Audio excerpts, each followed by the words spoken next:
าอีใช่ปลา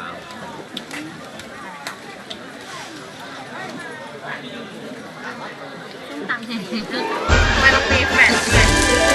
มีเหรอ มีแฟลช ปิดทำอะไรอ้วนนะปิดทำไม ได้ไหม เฮ้ยน่าทำไม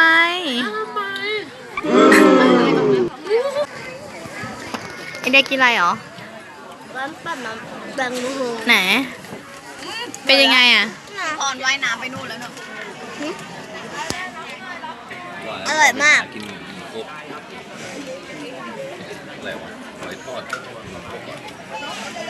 ทำไมไม่ถ่ายตัวเองบ้างอ่ะพี่ หน้าไม่ได้ อีได้